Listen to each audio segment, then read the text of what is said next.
Good morning students. हम आपको lesson number 4 chemical kinetics ये स्टार्ट कर रहे हैं।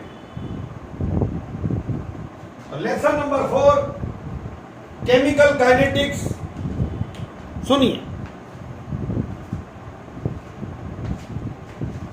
कोई भी रिएक्शन अगर हो रही है तो उसके बारे में 3 क्वेश्चन होते हैं। पहला, क्या ये रिएक्शन फिजिबल है, ये रिएक्शन पॉसिबल है? तो इसका जवाब आपको दिया था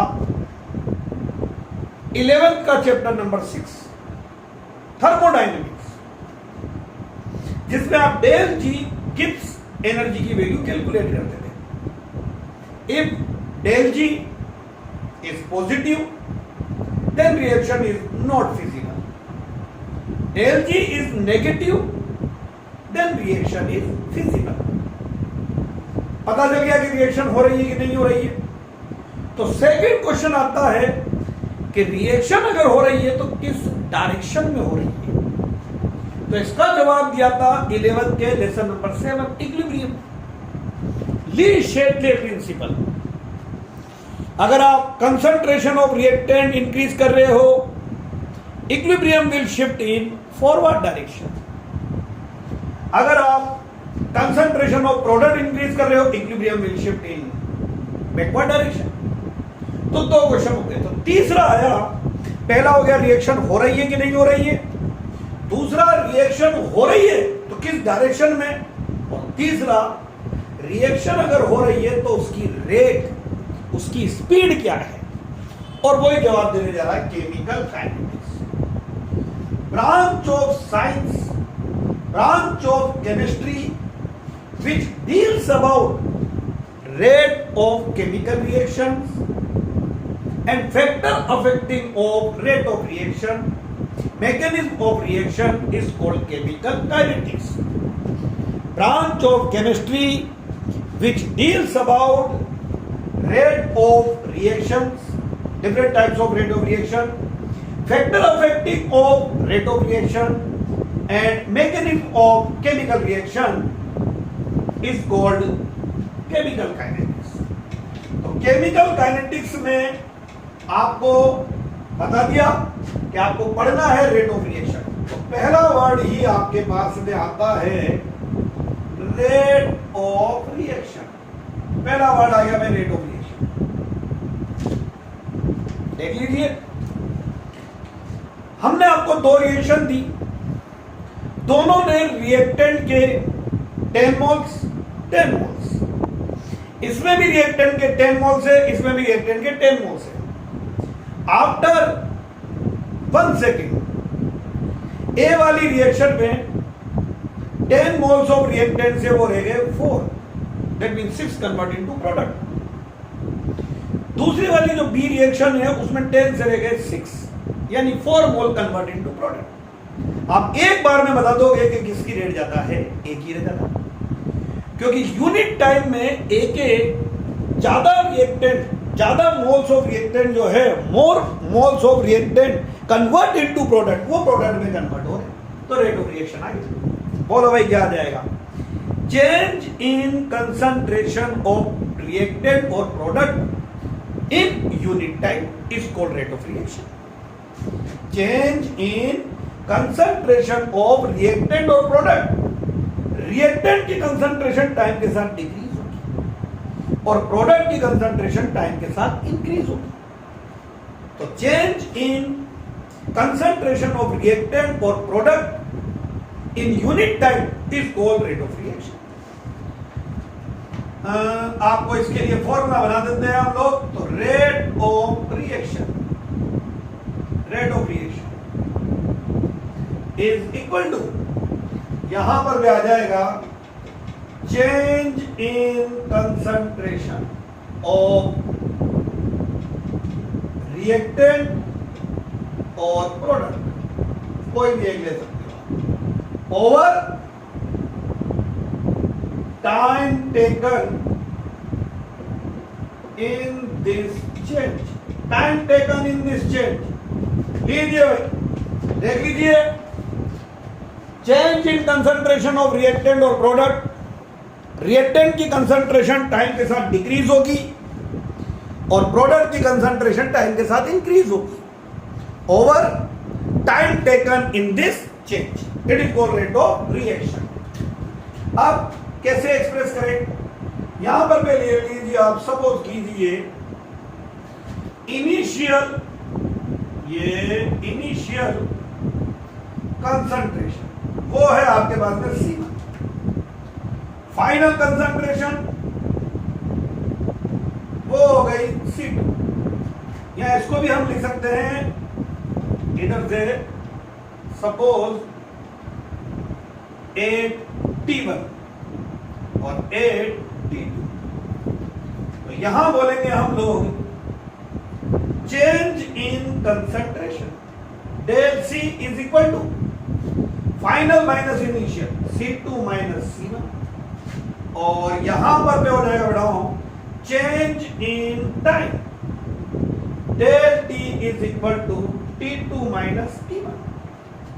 यहां पर पे rate of reaction, rate of reaction ये लीजिए भाई, rate is equal to plus minus, अभी बताते हैं क्या होता है, del C over del T. ये आपके पास में रेट आ जाएगा, रेट इज इक्वल टू आएगा plus minus del C over del T. अब यहां पे प्लस माइनस क्या साइन है, क्या इंडिकेट कर रहे हैं, ये आप एक बार में देख लीजिए. Note, with the time, with the passage of time, concentration of reactant decrease. तो आप देखोगे concentration of reactant decrease होगी, ये ज्यादा होगी, ये कम. तो कम में से ज्यादा को माइनस करोगे, नेगेटिव साइन है.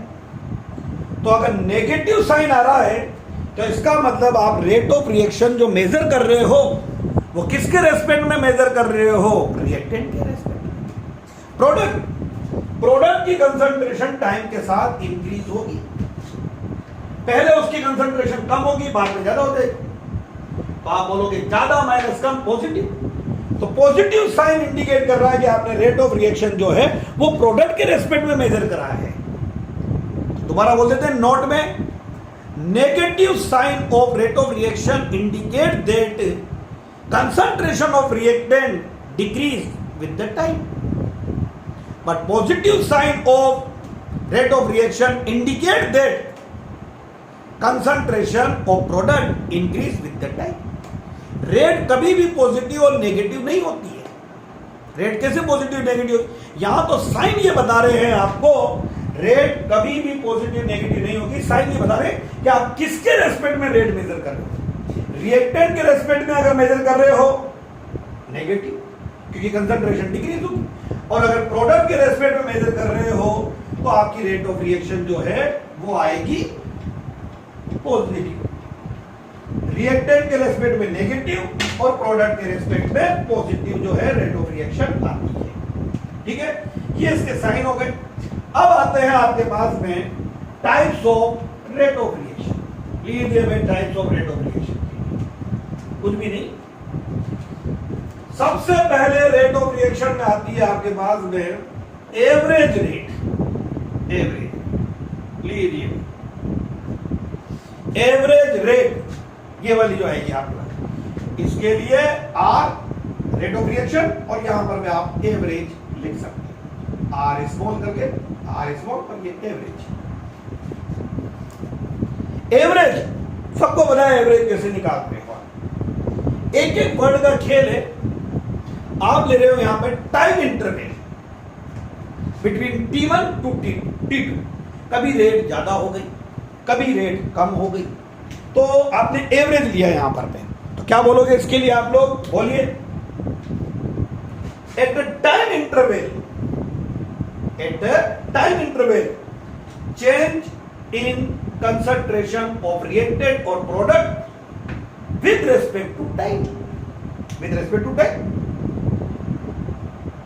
इन a time interval change in concentration of reactant or product with respect to time is called average rate.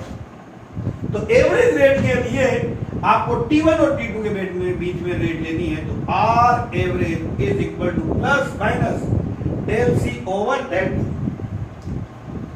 आपको इसका ग्राफिकल रिप्रेजेंटेशन करना है। तो ग्राफिकल रिप्रेजेंटेशन लीजिए भाई, ग्राफिकल हम ग्राफ प्लॉट कर रहे हैं बिटवीन कंसंट्रेशन एंड टाइम, और ये हम पहले ग्राफ प्लॉट कर रहे हैं फॉर रिएक्टेंट।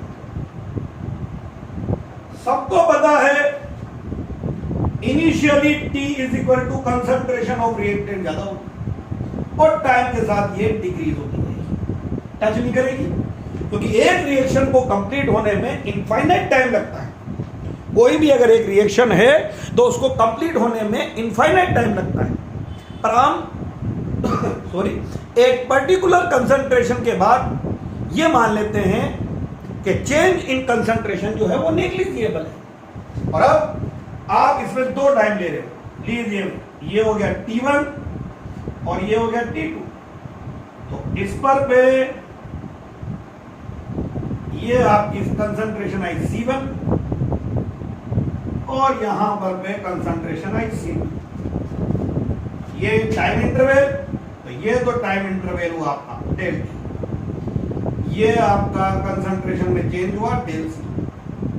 रिएक्टेंट के लिए कंसंट्रेशन डिक्रीज हो रही, तो ये R average is equal to decrease minus del C over del T। ये फॉर रिएक्टेंट आपके लिए आएगा। फॉर प्रोडक्ट ये आपने लिया फॉर प्रोडक्ट। प्रोडक्ट के लिए लीजिए, ये ग्राफ प्लॉट हो रहा है between concentration and time. T is equal to 0, initially product की कंसंट्रेशन 0 और टाइम के साथ डिक्रीज होगी, टाइम के साथ डिक्रीज होगा, टाइम के साथ इंक्रीज होगी, सॉरी वो रिएक्टेंट की कंसंट्रेशन डिक्रीज और इनकी इंक्रीज।